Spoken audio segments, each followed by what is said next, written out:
Hello, everyone. Welcome to our webinar today. I am Ben Coley, editor of QSR Magazine. Appreciate you joining us for our webinar, How Honeygrow Uses Data to Inform Their Rapid Growth. And a big thank you to our sponsor today for this webinar, Bicky. And just before we get into the presentation, just some housekeeping things to keep aware of. Resources can be downloaded in the resource widget. Throughout the presentation, you will be able to ask questions. There will be a Q&A at the end of the presentation. So you will be able to, we'll try to answer as many questions as we can. And then the other one, so you can expand the slides, the icon in the top right corner of the slide widget. And then some other troubleshooting things, refreshing your browser will solve most issues. You can also try closing other apps and browser tabs. You can also use the help tab in the top menu for troubleshooting steps. And you can also ask for help via the Ask Question widget. And now to introduce our presenters today, we have Abhinav and Amy from Bicky and Honeygrow, and they will be doing a presentation today. So without further ado, I will hand it over to Abhinav, and they'll get things started. Amazing. Thank you so much, Ben. Really appreciate you and the QSR Magazine team for having Amy and myself here. Welcome, everybody. Thank you so much for joining us live, or if you're viewing this on demand, thanks for being here. I'm Abhinav Kapoor, co-founder and CEO of Bicky. We are a customer data platform for restaurants. We help restaurants pull together all of their guest data, put it in one place, and then give them analytics out of the box to help them understand what drives traffic, frequency, retention, and lifetime value.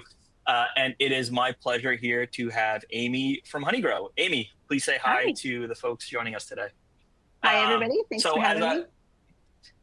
Of course. And so by high level way of agenda, I promise I'll keep the Bicky part tight. We are going to do just a quick overview of Bicky. And then, of course, we will dive deep into Honeygrow and all the fantastic things they're doing, both from a growth standpoint, a value standpoint, a differentiation standpoint, as well as the ways in which they are leveraging Bicky's customer data platform to help achieve that growth.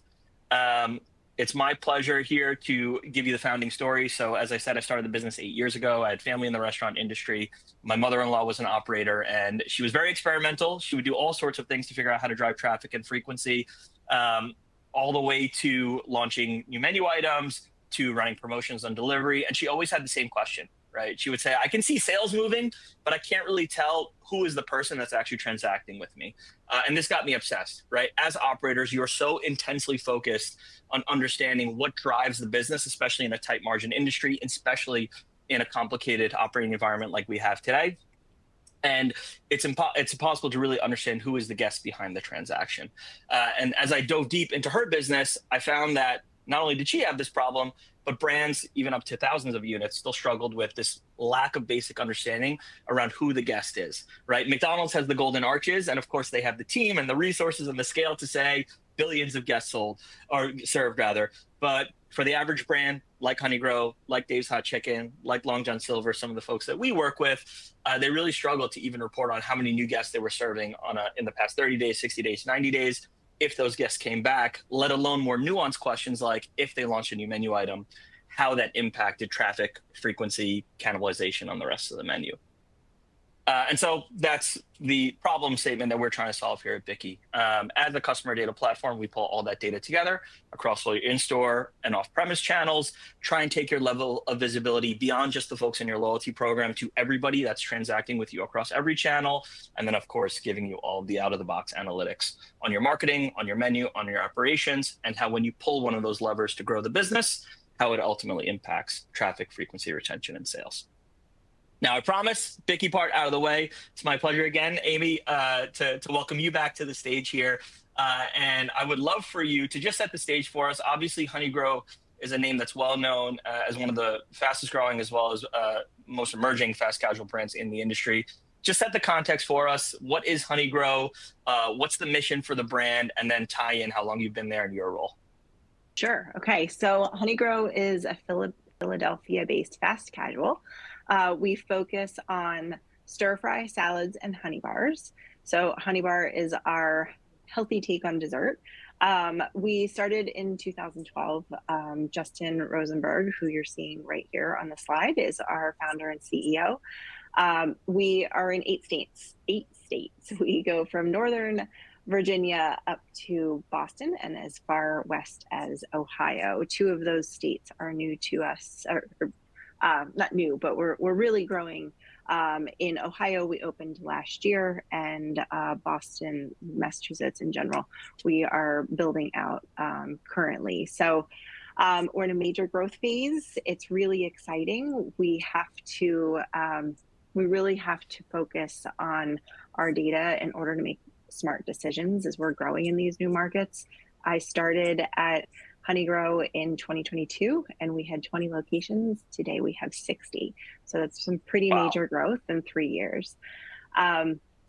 So our mission for the brand is really focusing on fresh, made to order stir fry salads and honey bars. Our differentiator is really that fresh, made to order, fully customizable piece of the equation. We offer dishes that, allow you to, it's food you can feel good about. Stir fried noodles and rice, but they're carbs that are full of nutrient rich and protein packed and things like that. So it's very different than a lot of what's out there, which can be good and can be bad. So I'm sure we'll get into both. Yeah, 100%. And if you think about just like the things that you directly are responsible for, or maybe put another way, the things that are maybe your top 1 to 2 priorities with respect to growing the brand and driving awareness with the brand, especially you move into new markets, what are the things that come to mind? Is it a local store marketing push? Is it establishing the brand at a regional level? Is it driving sort of menu or category awareness? Maybe just summarize the top 1 to 2 priorities for you as you think about growing the brand from here. All right, I'm going to use my best judgment and give you 3. We have, I would say the number 1 priority is brand awareness. Rapid growth is great. And we've been very fortunate in that, but there's always work to do for brand awareness, especially opening in new markets and with a growth plan like we have. So I would say that's number 1. Number 2 kind of falls in line with that, which would be local marketing, building the brand at a local level.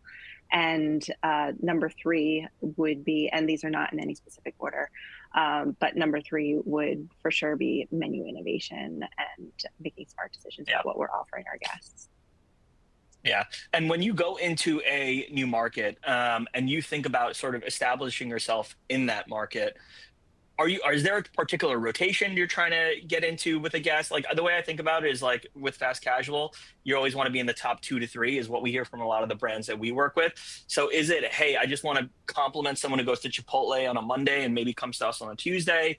Is it thinking about how do I maybe assert myself relative to some of the other better for you categories and maybe take a visit away from them? How do you think about that and sort of positioning with the guest specifically? Yeah, I think Honeygrow is in a unique position in that we offer stir fry, and there's not a lot of direct competition for something like stir fry. So that said, the fast casual market is incredibly crowded.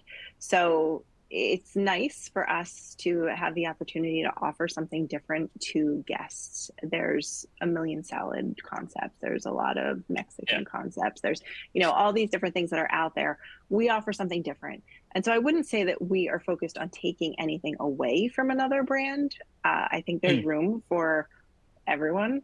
But we are happy to offer something different and probably fall into that healthier for you category. Although sometimes that surprises people because we really aren't sacrificing flavor at Honeygrow. That's what we're known for is big, bold flavor, lots of heat, lots of garlic, lots of really delicious flavors. And you don't always feel like, you kind of feel like you're cheating, but you don't have to.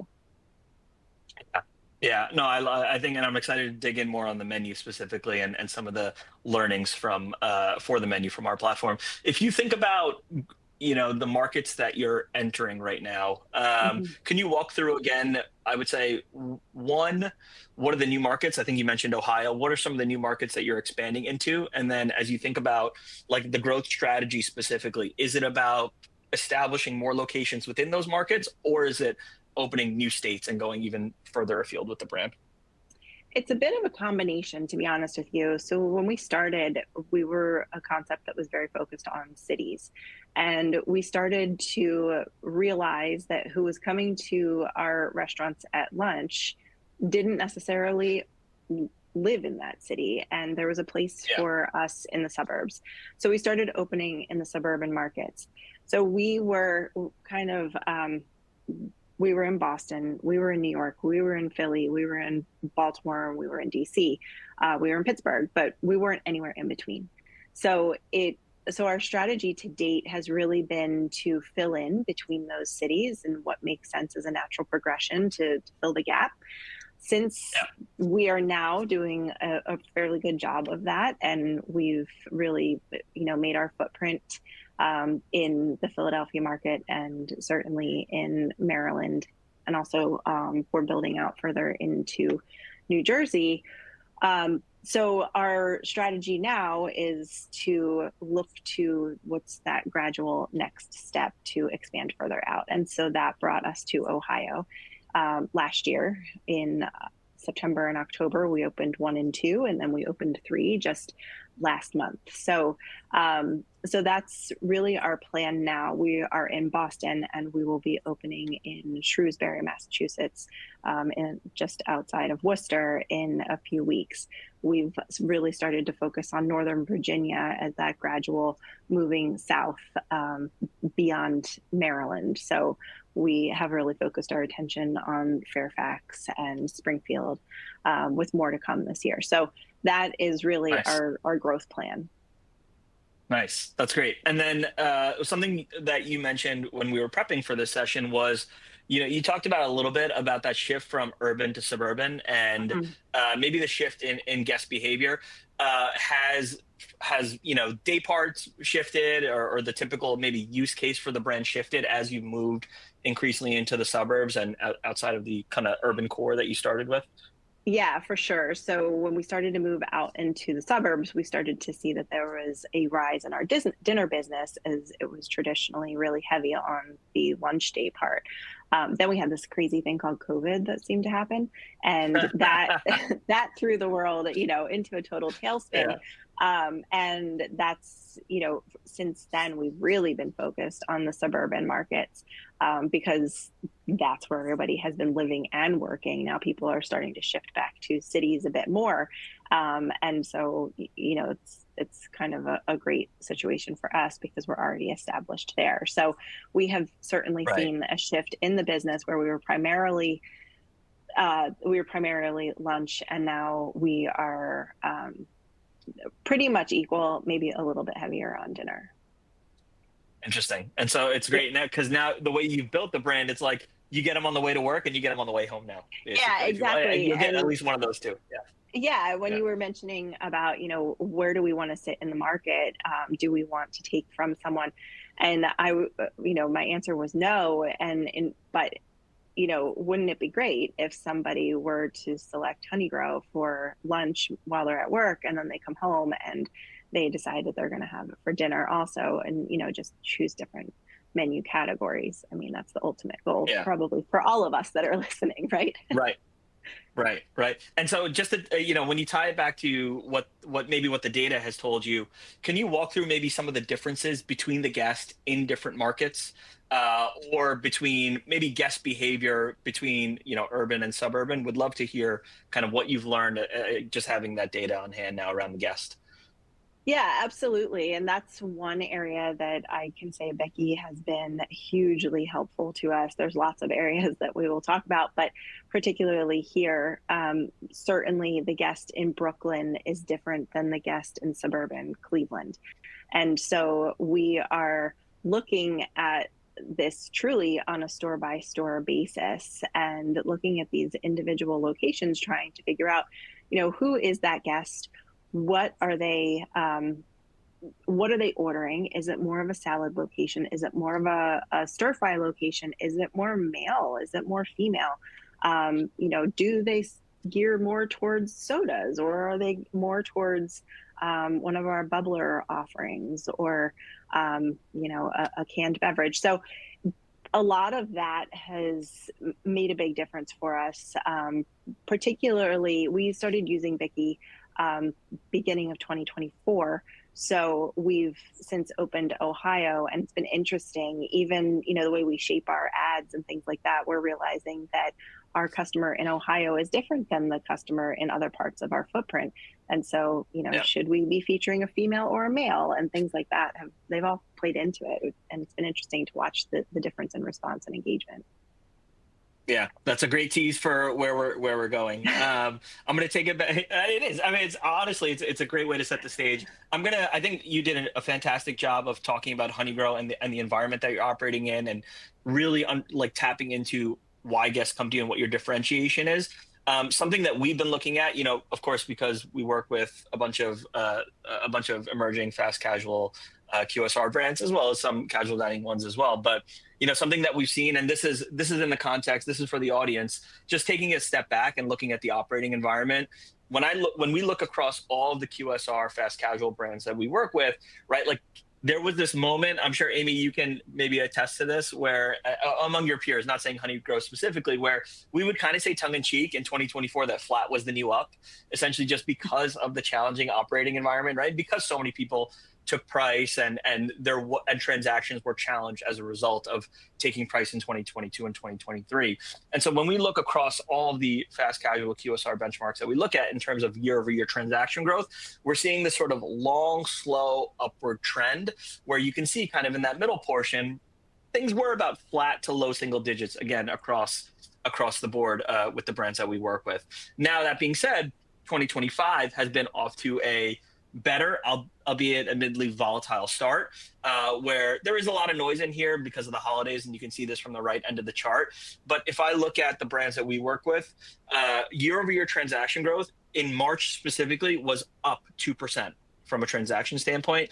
And so the brands that we work with are performing slightly better. I think Black Box Intelligence came out with their data, and QSR or fast casual was flat, and QSR was down 2% in March as well. And so it seems like transactions are slowly coming back, which is positive. Although we'll see what the April and May data looks like, given the current macro. But when we take it a step deeper and we try to figure out where are these transactions coming from, the thing that we see is that it's getting increasingly harder, again, across all the brands that we work with in this category, to keep a first-time guest, right? At a high level, we looked at 400 million guest records in our system, and this is the average across the board. 80% of guests don't come back after the first visit. And that's not necessarily because they had a bad experience with the brand. It's just in this particular environment, for whatever reason, that first visit didn't knock their socks off. And so it's getting harder to keep a first-time guest, and we're seeing that 30-day retention of a guest after their first visit is starting to trend, has been consistently trending down since the start of 2024. On the flip side, that means it's more important than ever to keep your loyal guests. And you'll have to pardon the y-axis here and the scale, because it is super choppy and noisy. But basically what we're seeing now is loyal guests are becoming a bigger share of your overall guest base, of your overall transactions. Again, some noise in there because of the holidays, but it's ticking up a little bit, the amount of transactions that you can expect from your loyal guests. And I think in this environment, that kind of makes sense, right? Because most guests, if let's say that as a brand, you are fighting over fewer available dollars, when a guest does choose to eat out, they're probably going to go with the thing that they know, with the place that they find value, which has been a buzzword, obviously, over the last 18 months, over maybe spending dollars at a new but still unproven concept where they're not sure about the experience. I think this does a great job of you walked me through, Amy, when we were prepping for this, how Honeygrow approaches value. And I think you teed it up really nicely, where, again, when you think about differentiation, when you think about providing value to the guests, you do it in a much more holistic way, where it's not just about price. It's about service, it's about experience, it's about food quality, it's about taste, it's about hospitality. All of these things you have to operate at a high level, you have to execute on at a high level to deliver value to the guest. And so with that framework, when we think about how Honeygrow specifically positions itself and delivers value to the guest, maybe talk through the menu piece specifically, because I think that's where you guys have really built your brand, and talk about the emphasis on bold flavors, the emphasis on sustainable, locally sourced ingredients. Would love for you to walk us through that. Yeah, so those charts are kind of make your head spin when you look at 2025. It's an interesting world we're living in right now. But that's why, value, I think, is a term that can mean something different to every brand, and it doesn't have to mean dollars.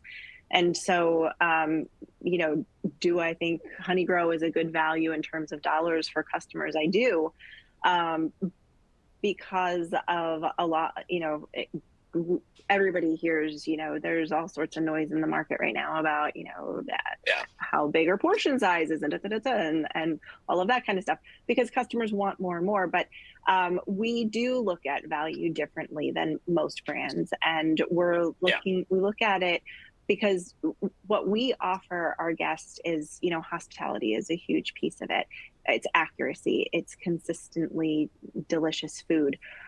It's changing up our menu so that we're able to offer a variety of items. But at the end of the day, what really brings value to our guests is that we have very consistent brand pillars, and that we, number one, are constantly offering fresh, customizable, made to order dishes. And so while we have six stir fries and 6 salads on our menu as our traditional menu, and all of them are nutrient rich and wholesome, fresh ingredients, we offer the opportunity for our guests to constantly make their own dish. So our number one seller, every single one of our categories, is the create your own. And creativity is something that we find really important to the brand, right down to the background you see behind me, which our designer threw together right before this. But creativity is something that's been important to Justin since he founded the company in 2012. Everything is customizable, and we're allowing our guests to use their own creativity in making dishes that you choose your base. If you don't want a noodle or you don't want rice, no problem. Use kale or spinach. And so there's these options for our guests to create what they truly want and what they're craving that particular day. Our menu is really a jumping off point for them. And we do see many of our first time guests for sure are choosing from the suggestions, but after that they grow a little confidence and they want to play around a little bit and try to come up with their own concoction. And a lot of guests stick with that. They find what they love and they stick with it time and time again. But I think there's a lot of different areas where we bring value to our guests in non-traditional senses of the term. Yeah, and I think you all do a great job of just first and foremost, understanding your brand pillars. And I'm curious, how do you leverage the data to execute on those brand pillars? And so if we think about going to a new market and you're looking at sort of the menu items that drive high retention for first time guests, can you walk us through maybe tactically how you take that, what the data point is, how you take that data point, and then let's say you're opening a new store in Ohio and you're trying to bring that guest in for the first time. What specifically are you marketing to them? Is it something a la carte off the menu with that suggestion that you talked about? Is it the customizability of it? Because, I guess walk us through how the data specifically informs how you start to drive awareness and market to a new guest. Yeah, so, marketing to a new guest, we're going to look at the most appealing, the most broadly selected item on the menu. And so, not surprising, those in new markets that don't know about us are going to more than likely choose something like garlic butter chicken. We all know chicken is something everyone can wrap their head around. What is the protein that people choose more often or most often, where you have to maybe be careful about offering too many shrimp items because of allergies and things like that. So, I mean, that's just something that would apply to every brand. But our garlic butter chicken is something that it's not your tradition. When you think of stir fry, you don't often think of something like that. And stir fry is, the way you cook, not necessarily the flavor profile, an Asian flavor profile, which many people do kind of associate with stir fry. So that is one dish that most people are going to love. There's not a lot of allergies we have to worry about. You can swap out your proteins if you, if you need to do so. You can swap out your, so you could still customize it however you'd like, but that flavor profile and that image is the one that we would likely show more often than not. Another one that is people get excited about is spicy garlic. It's just an interesting name. People who know us in the Philadelphia area or have even really heard about the brand, they know we're known for these big, bold flavors. And so that makes a lot of sense. It's also really colorful and beautiful. And so we will feature it that way. But that's going back, in terms of the data, we look back to see what dishes are ordered at most of our openings.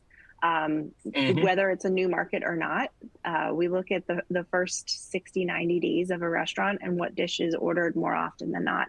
And that helps us to drive what that advertising might look like. Another thing we look at is day parts.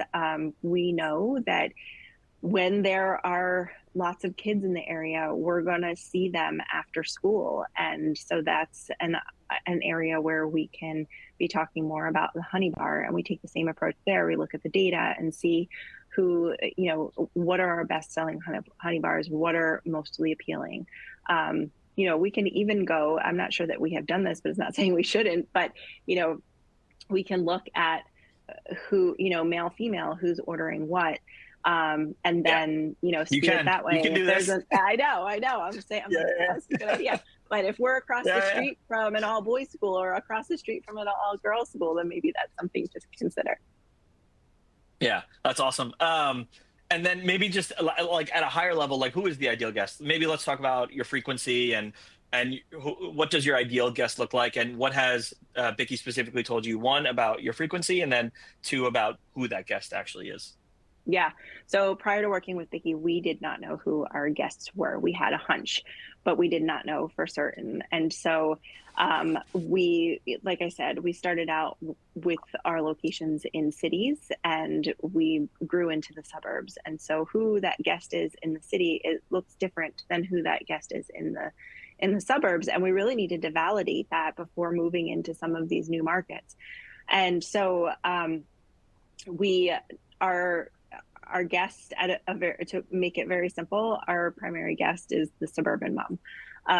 And so she is generally the purchaser for the family, and she's going to be the ultimate decision maker. So that has really driven our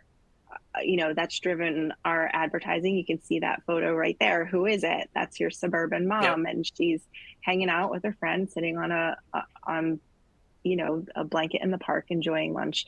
And so that's really who we are going after. Now, Bicky has also shown us that we have a real large number of guests that skew younger than that. We also know that we have a few guests that are in their 90s. And so that's they're skewing things in different way. Now, those 90-year-old guests, more power to them, because if they're using our app and kiosk, I think that's incredible. But we do have fans in, across the board. We have such a huge range, and we've kind of knew that, but we've really validated that through Bicky, that being able to hone in on certain segments and learning what different segments are ordering, makes total sense that those maybe a little bit older are ordering more. Now, are they ordering more because they have the income to do so, or is it because they have a family that they're feeding? And those are the things that we're able to dig through and see. Again, it comes down restaurant by restaurant, what we're seeing in those locations and how we have to market to them differently. Yeah, and this is not something that we spoke about previously, but something that you just shared that triggered this thought, which is like maybe talk to people about the service model who aren't familiar with Honeygrow, because I think you Sure. are, I believe, 100% kiosk based, right, or app based, or so it's effectively Yeah, we're 100% 100% digital transactions in that regard. exactly Yeah, 100% digital. yeah, So you can order Honeygrow by coming into the restaurant, and all of the transactions are done through a kiosk. So it's it is all humans are making all of your food, and they're there to answer any yeah. questions that there may be, that sort of thing. But all of your ordering is done directly through the kiosk. We also have an app that is, another ordering option for people. We have online ordering through our website, and of course, there's third party as well. Yeah. And then keeping on this theme, and I want to jump to menu stuff specifically in a bit, but keeping on Mhm. this theme of delivering value to today's guest, I think a very, I would say a hot topic right now that we hear a lot of is about loyalty specifically, and the impact of the loyalty program, the ROI of the loyalty program. In this quest for driving awareness, driving share with potentially fewer transactions or fewer consumer dollars out there, the loyalty program does become a tool in the toolkit of just, Right on. again, delivering an incremental set of value. Has working with us shown you anything about the value of a loyalty guest versus a non-loyalty guest, or has it changed your approach to how you think about maybe marketing to the loyalty guest? Yes, to all of those things. Okay, We, great. yes. So very, we're very careful about our loyalty guests. We know that our loyalty guests are, they're our nearest and dearest. They are our most valuable. They are also our ambassadors out there on the street. We know that most people are finding out about us by word of mouth. And so it's critical that we are making sure that we are keeping those guests happy and keeping them coming back. So we have used Vicky to show us, it's really interesting when you look at the retention, the order frequency of our loyalty guests versus non-loyalty. And that certainly proved that our loyalty guests are just as important as we thought that they were. And we are constantly working at ways to innovate and bring them more reasons to become loyal. And for those that are not loyalty guests, we're trying to think about ways to bring them onto the program, what's important to them, and just really increase the value proposition for them, because it's critical. The Yeah. loyalty guests are huge. Yeah. And then do you feel like you're able to get like a sense of like what is the incrementality of the loyalty program again, just Yeah. by that view of sort of non-loyalty versus loyalty? Yeah. Yeah, absolutely. I mean, you can look at the frequency of a loyalty guest versus a non-loyalty guest. You can look at that lifetime value, and seeing also what the spend is for a loyalty guest. Not only that they come in more frequently, but that they are spending more money when they are there, that they, are placing more orders. Their average ticket is significantly higher. So that has been really, really helpful to us. And, it's helpful for us to put it into the full context of understanding who our customer is. It's helpful in planning out our marketing and what percentage of time and budget we allocate to the loyalty guest. And it's also helpful in, forward thinking, do we have the right program? Do we need to Hmm. make changes to that? And, what's value, what does that, you asked me what value means to me, and it's kind of, we should be asking the same question to those guests, making sure that we're To the delivering guests. on what it is that they hope to have. Amazing. I want to switch to the one of the main pillars actually that you called out, beyond presenting value and driving awareness. But one of these pillars, of course, as you called out, is menu innovation. And I think the pictures are fantastic on this slide, but they don't really do it justice about how craveable and how delicious and how good for you still the food is. Like it's this sweet spot where you're hitting the nail on the head of just like today's guest generally wants options. We find in the data either that's super indulgent or better for you, and you guys kind of do you kind of do the best of both worlds. Yeah. And so maybe taking a step back, set the stage for us about the importance of LTOs, the importance of menu innovation for your brand. Yeah, so we do seasonal LTOs. It's been part of who we are for forever. We always do a stir fry. And so what you're seeing here is our Chesapeake crab stir fry, which has been a huge hit for us. It has been with us for 4 seasons. We did take a break and people went bananas. And so we brought it back. And then you're also seeing a honey bar. The girl in the green jacket is wearing Bottom left, she is eating a honey bar. And so what we have learned through some of this data is that, first of all, we have seen a huge adoption of the honey bar since we started to do an LTO with the honey bar. We hadn't brought a new honey bar into the menu in years, and we did last spring. And since then, we've alternated a couple of different honey bars. We had a chocolate mousse that we brought in. We have the key lime now. We're bringing a new one in for summer. And so, that's been really interesting to see with the data as well, the adoption of this, what we always thought was an add-on. And we're like, gosh, this is really an opportunity for us to continue to build out and to allow guests to enjoy different flavors. Of course, we do have a selection of honey bars on the menu, but to bring up something new and to have a different base that people can play with has been amazing. Similarly, we have the Chesapeake crab stir fry, which we have, like I said, had for 4 summers. And we don't typically have crab on the menu. So it's been really fun to watch that guests are taking the crab and adding it to a salad and things like that. So they're playing around with that as well. But again, we're seeing I always think, there's menu innovation where you want to continue to offer something new, but you also don't want to take away something that people love. And so it's finding that balance, which is kind of hard. But the Chesapeake crab stir fry, our guests are really, they look forward to it all year long. We hear about it from them all year long on social and other ways. And we see it in the numbers that this is a dish they love. They come back frequently to have it.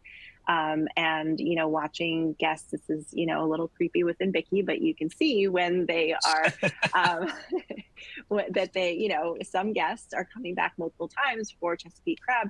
And maybe then there's a little bit of a lull. And similar with other dishes, that happens. They have their favorites. And I think you also wanted to talk about our buffalo chicken. I don't know if you want me to chime in here or if you want me to hold that one. Yeah, go for it. Yeah, please. Okay. No, go for it. You're on a roll. Keep going. Yeah. Similarly with our buffalo chicken stir fry, where we have people that are just absolutely loving that dish and they have asked for it year after year. That's normally a winter dish for us. And, we see the same thing happen there with Chesapeake crab. So both of those dishes have come back regularly. Even, we're going to have to take a break at some point, but and offer something new so that we can offer guests a new flavor profile. But they have, those particular dishes have really done really well for it. It's exciting to be able to offer them and to see them switch things up, like I said, with the crab, or this year with our buffalo chicken in the winter, we also added a buffalo chicken salad, which did really well for us. It's not adding a lot of SKUs, but it's adding a lot of opportunity for the guests to be creative and to enjoy a different flavor. Yeah, and that's excellent. And I think you covered this a little bit, which is, I guess maybe taking a step back and more broadly speaking, when it comes to LTOs in general, right? I think LTOs are one of those things. There's obviously a lot of brands that are pushing LTOs right now to find ways to re-engage maybe some guests that they've lost. If you step back and you think about the role of LTOs, is it bringing in new guests that you've never served before? And is that what you're seeing in the data? Is it driving re-engagement with lapsed guests, or is it driving frequency with existing guests? And I feel like you're just going to say yes, and that's fine, because you kind of do need to do all three successfully. But maybe not a priority order, but how do you think about maybe those three buckets, and where you feel like your LTOs in particular do the best job in terms of who they speak to, in terms of where guests are in their journey? Yeah, you are right. The answer is yes. But Yes. I think the in terms of priority, I would say getting guests to come back more frequently. I don't, as a company, we're always looking for new guests, but so it's important for us to bring new guests in with an LTO, but more than anything, it's getting our current guests to come back, share that they've enjoyed the experience, and they are, like I said before, those loyal guests are our best ambassadors. So so I think that would be the number one priority with our LTOs. And our LTOs are purposely designed to offer a different flavor, and our LTOs are where we get to have a little bit of fun and push the envelope a little bit more than we traditionally do.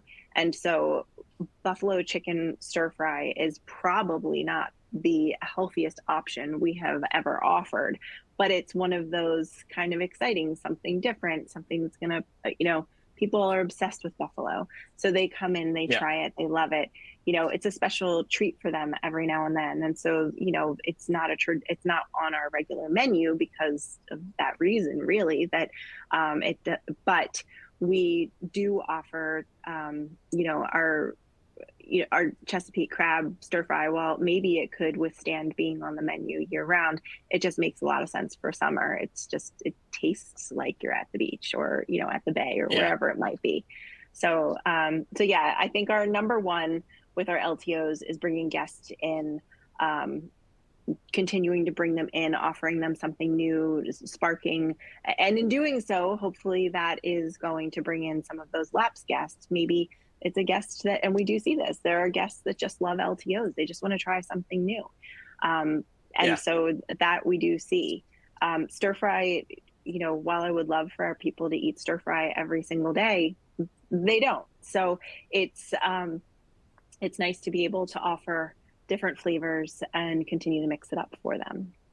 Yeah, I love that. And if we think one more on LTOs before we switch over to the other side, Sure. on the sort of core menu, but when you think about the role of the LTOs, are LTOs priced differently than some of the core menu items? And so there's that natural bump in average check, or I guess, how do you think about the role of LTOs in terms of driving average check? Or is it just like, hey, I just want to get that incremental visit from the guest, basically? Yeah, they, typically what we're seeing with an LTO, especially at the beginning of an LTO, someone will come into the restaurant and try it and probably add a drink. They may add a piece of bread with it. They may add a brownie or a honey bar. They also are often coming into the restaurant with a guest. And then that is a lot of times how we see an LTO kind of start. Yeah. And then once they've had it, they're like, "Ooh, I like this. I'm going to order this again, but I'm going to grab it and take it back to my desk, or I'm going to have it delivered for a night in, or whatever it might be." So that's not always the case, but that we do see that fairly often. And so I think our LTO will bring people in for different reasons. Whereas a guest who has a traditional stir fry that is their go-to, they're probably ordering that and grabbing it to take back to work with them on a regular basis. Yeah, I love that. No, I think that's such an interesting insight, where it's like when you look through the data on LTO performance, it's like you're driving engagement with an existing guest who's also bringing somebody else with them. And so, of course, the average check is going to be higher because now you're getting you're serving two people in one occasion, as opposed to maybe that guest already came, but they came by themselves previously. Right. It's also interesting, a piece of data that we have found within Bicky, not necessarily just with LTOs, but often somebody will, what we assume is your traditional guest is coming in and they're ordering a stir fry, but if they're bringing a guest with them, that guest who maybe has never been there before is ordering a salad.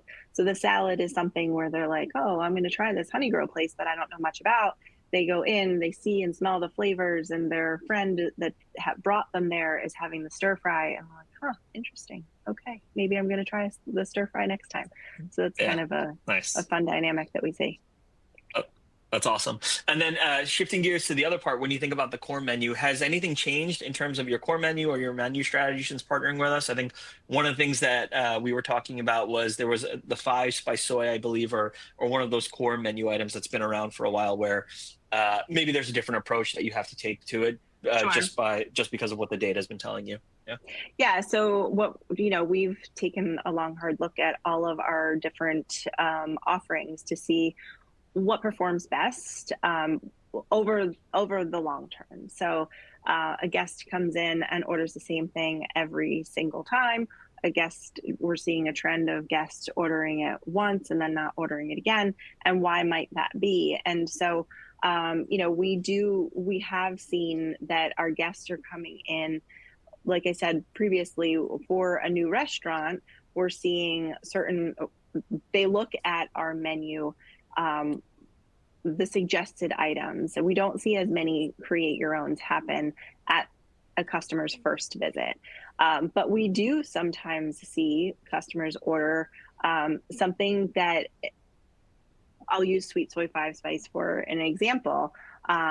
Customers see that name, and my gut tells me that people are thinking it's a more traditional teriyaki type of flavor because it has the soy in the name, whereas in reality it's not. It doesn't say that it's soy sauce, it's Sweet Soy 5 Spice, and 5 Spice is a traditional Chinese flavor, and that is more in line with the flavor profile. But guests don't, someone who is just a customer who's maybe not a foodie may not know that.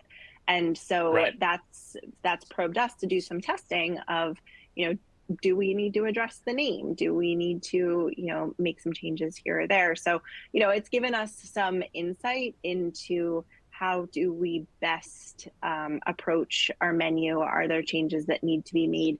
And made us do a little bit of digging into reasons why maybe, or what we can be doing to make a particular dish perform better. Yeah, I love that. Again, tying it back to the current environment and delivering value to the guests. It's like, if they're going to order something, you want them to make, like, if they're going to order a specific item, sort of every item on the menu needs to earn its place. And if they're going to order a specific item, especially one that y'all internally believe is a winner, but may not be resonating with the guest, at least the data is validating maybe that assumption or that hypothesis, and then probing you to be like, we know it's an incredible dish. Let's just fix maybe the naming or the marketing of it, or the perception of the item, to make sure that if we're getting that one visit from them, especially in this environment, that it's so damn good and it represents our brand principles, represents our approach to value, that we get that incremental visit in the future. That's sort of me editorializing kind of what you're saying. Yeah, you're absolutely right. We have a very small window to make that great first impression. And so we need to make sure that we are. Another thing that I think has been interesting is when we've really defined who our customer is, then we look at who's making the decisions internally, and we want to make sure that we're making the decisions with our customer in mind and not necessarily our own flavor profiles. And that's something that's kind of hard to do.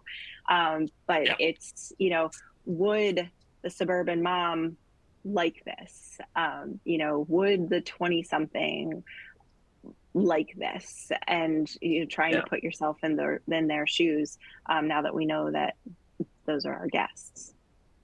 Yeah, amazing. And then any early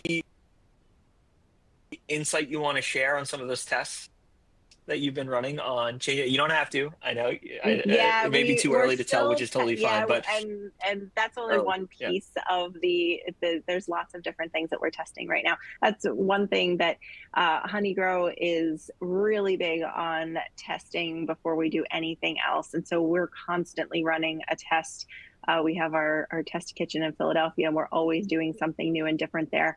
But that's where, Vicky has really helped us figure out what some of those tests are, and really helped us to get all the different departments on the same page to, for these tests that we're running. We have, our ops team is looking into Vicky to look at the results. Our culinary team is looking into the results. I'm looking into the results. So, and finance too. So we're all kind of in there for different purposes, which is very cool, because there's not a lot of tools that are like that out there. That's awesome. I appreciate that. I think that's one of the things that always makes me happy to hear, is that like of course, like marketing is hugely important in driving growth. But the way I always think about restaurant brands is it's such a tight, like teams at corporate are so tight knit, and it's such a collaborative environment, because everybody's role touches the guest experience. Everybody wants to deliver for the guest, or get to yes with the guest, especially in this environment. And so to have marketing, ops, finance, culinary on the same page, just looking at this shared source of truth, or looking at having a shared language, at least to communicate what's happening inside the business and what's working, what's not working. I appreciate you calling that out for us. Yeah, absolutely. Amazing. Well, amazing. Amy, this has been wonderful. I think we're at the end of our formal program, so happy to turn it over to, I know we have some questions in the audience here, so happy to flip it over back to you, Ben, and to lead us in the Q&A part. Awesome. Thank you, Abhinav. Yeah, we had some questions come in. Thank you guys for sending those in. The first one here is for Honeygrow, I think. How soon do you start marketing prior to opening in a new market that is totally unaware of your brand, and what are some ways you approach it? We're sort of learning as we go on that one. So we do start laying the groundwork several months prior to our openings. So the only area we have opened in recent years where there's been no brand awareness at all has been Ohio. And so we did that in September. We opened, end of September, we opened in Cleveland. And so we were out there, boots on the ground, trying to form some connections. Our team that is out there doing hiring, we do that several months in advance. And so that kind of gets the buzz going. Truthfully, I'll tell you, getting the sign up on a restaurant just gets people talking and excited. So there's lots of different pieces. I mean, it's the whole mix of boots on the ground, being out there doing old school local marketing. It's, social ads, it's web ads, it's all your traditional pieces mixed together. The tough part is finding the right science of how to balance it all, and how far to begin and where to really push it up and pull it back. You want a huge opening day. You also don't want an opening day where you're going to have a line out the door and causing guests to have a poor experience because they're waiting so long or something like that. So I think it's a little bit of a push and pull. And I think it also depends on your brand. It depends on the name of your restaurant, whether it's something that guests can easily decipher what you're serving, or if it's something that needs a little bit more education. Nice. Very good. Future-looking question here. What are Honeygrow's growth plans for the rest of 2025 and 2026? How many new stores, remodeled stores, or rebranded stores, and in what states? My goodness. So for 2025, we are going to continue to focus in the areas that we are. So we will begin, we will be expanding, like I said, into central Massachusetts. We will continue to build out Ohio a bit, and Northern Virginia. Those will be our 3 focus areas. And in terms of number of stores as a whole this year, we have plans for about 18, give or take, depending on how construction goes. So, gosh, how many have we opened? So I guess that leaves us with maybe 15 more this year. So a very busy summer ahead. Very nice. A question on loyalty here. Amy, are your loyalty members your best guests? Are they spending more and visiting more than guests not in your loyalty program? Yes, I hesitate to say that they are our best guests, because that just feels like not nice to our non-loyalty guests. But yeah, sure. Our loyalty guests are visiting more frequently. I would say on average they are spending more, certainly lifetime value, but they're definitely visiting us more frequently than a non-loyalty guest. Nice. What advice would you give to other fast casual brands trying to define or refine their ideal guest? I would say don't guess. With the rise in third-party delivery or just delivery in general, it is increasingly important to make sure that you're talking to the right people. And oftentimes it is hard to do that if you're just looking at who is in your restaurant. There's people are ordering behind their phones and their computers more and more often. So it's really important that you have a good understanding of who's truly your guest. Nice, very good. What are some early indicators you look for when evaluating if a new market or location is set up for success? A lot of that would probably go to our real estate team, but our brokers are obviously really very helpful in identifying what that market looks like in terms of demographics, and we want to make sure that that matches up with the demographics that we're looking for. We're also looking at the competition in the area and whether or not there's a place for Honeygrow, whether that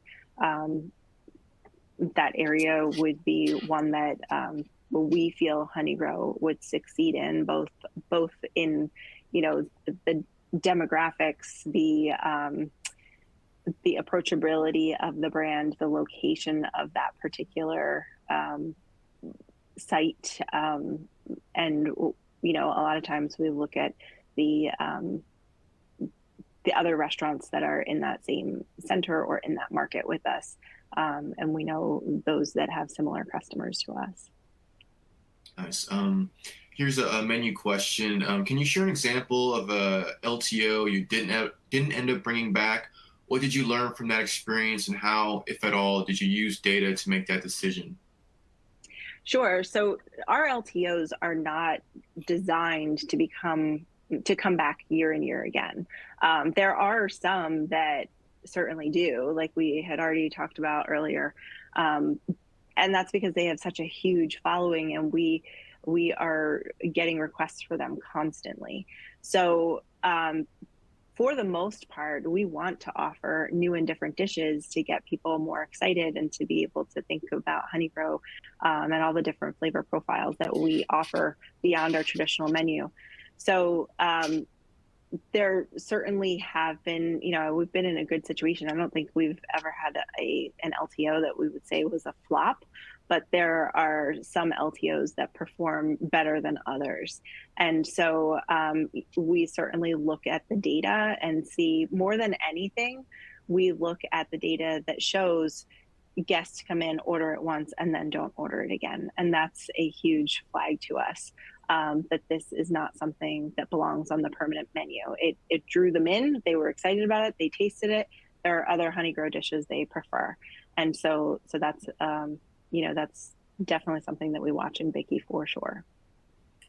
Nice. Final question here. Interesting one, I think. How big is sustainability in Honeygrow's marketing strategy to drive loyalty guests? I think sustainability is, I'm not sure that I can say how they relate to loyalty necessarily. We do source as locally as possible. As we grow, obviously that becomes a little bit bigger and a little bit more challenging. And seasonality also plays a role into that. Being largely located in the Northeast and Mid-Atlantic, finding the freshest produce in January limits us just a little bit. So we do what we can when we can. How that pertains to loyalty, I don't really have the data to be able to show the correlation there. So I'm unfortunately, I don't think I can speak to that side of the question. Sure. Well, great. I think this was a great presentation. That will wrap up our Q&A, everyone. Thank you again to our presenters, Abhinav and Amy, for the great presentation on Bicky and Honeygrow. And just some cleaning up here. Please take a moment to complete our survey over the presentation, and then just a reminder that this webinar will be available on our website, qsrmagazine.com. And nothing else. Thank you, everyone, for joining. Thank you, everybody. Thanks, guys.